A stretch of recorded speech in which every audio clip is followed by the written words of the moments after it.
ফ্রান্সের বিখ্যাত surgeon doctor Morris Bucaille. Doctor Morris Bucaille ছিলেন মমি স্পেশালিস্ট, ফ্রান্সের বিখ্যাত সার্জন। 1980 সালে মক্কা শহরে একটা এডুকেশন কনফারেন্স হয়েছিল। সেখানে কনফারেন্সে যোগদান করে আরব অনেক শায়েখদের সাথে তিনি পরিচিত হয়েছেন। সেখানে তিনি শুনেছেন আরব শায়েখরা চ্যালেঞ্জ করে বলেছে কোরআনে কোনো ভুল নাই, আল্লাহ চ্যালেঞ্জ দিয়েছে পারলে ভুল বের করে দেখাও। মরিস বুকাইলি কনফারেন্স শেষে ফ্রান্সে এসে বলে, কি বলে পৃথিবীর সব বইয়ে ভুল আছে, আমার বাইবেলের ভিতরেও কত গোজামিল, আর কোরআনের ভিতরে বুঝি ভুল নাই। আমি ফ্রান্সের বিখ্যাত সার্জন ডক্টর মরিস বুকাইলি কোরআনের ভুল ধরে ছাড়বো। কিন্তু ভুল ধরার জন্য খুলে দেখে কোরআন আরবি ভাষায় লেখা। কোন ভাষায়? কথা বলেন, আরো জোরে বলেন। আরবি ভাষায়। সে তো আরবি বুঝে না। ফোন করলো সৌদি আরবের এক প্রফেসরকে যে আমি প্রত্যেক সামারে 2 মাসের ছুটি পাই, প্রতি বছর আমি 2 মাস শেষে আরবি শিখতে চাই। সৌদি শায়েখ ভাবছে কোরআন বোঝার জন্য, আসলে বোঝার জন্য না। শিখতে চাই কেন? জোরে বলেন।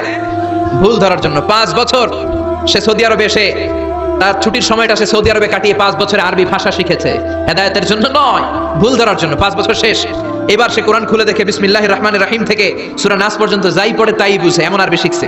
কিন্তু যতই পড়ে অবাক হয়, যতই পড়ে পাগল হয়ে যায়। সে বলে সাগর জলের কথা, মহাকাশের কথা, পাহাড়ের কথা, মরুভূমির কথা, এমব্রয়োলজির কথা, অ্যাস্ট্রোলজি, কসমোলজি, বুটানি, হিউম্যান অ্যানাটমির কথা, কোনো কথাই তো কোরআনে আল্লাহ বাকি রাখে নাই। কোন তথ্য উপাত্তের দিক থেকে আল্লাহর কোরআনে ডক্টর মরিস বুকাইলি একটা ভুলও খুঁজে পায় নাই। কোন সুবহানাল্লাহ।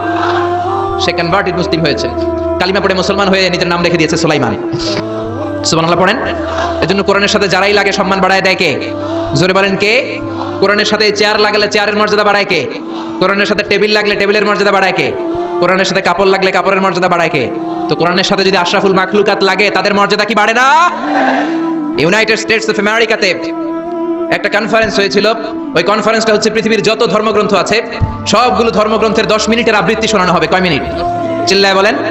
ওখানে গিয়েছে শ্রীমত ভগবত গীতা, গিয়েছে বাইবেল, ত্রিপিটক, দশাতীর, বেদ, পুরাণ, রামায়ণ, দীঘানিকায়া, ইয়াহবিস, সেকারডেটাল, Talmud, Torah, old testament, new testament, জিন্দাবেস্তা এবং আল্লাহর কোরআনও। কোন সুবহানাল্লাহ। চীনের প্রাচীন ধর্ম কনফুসিয়াসের পাণ্ডুলিপি গিয়েছে। যারা আগুনকে পূজা করে, অগ্নি উপাসক, আগুন দেখলে নমস্তে নমস্তে গায়, তারাও গিয়েছে। 10 মিনিট করে সময়। এই কনফারেন্সের উদ্দেশ্য হচ্ছে এইটা চেক করা, in order to check which book, which recitation of the holy book is the most excellent recitation ever. কোন বইয়ের আবৃত্তিটা বেশি সুন্দর লাগে। 10 মিনিট করে সময়।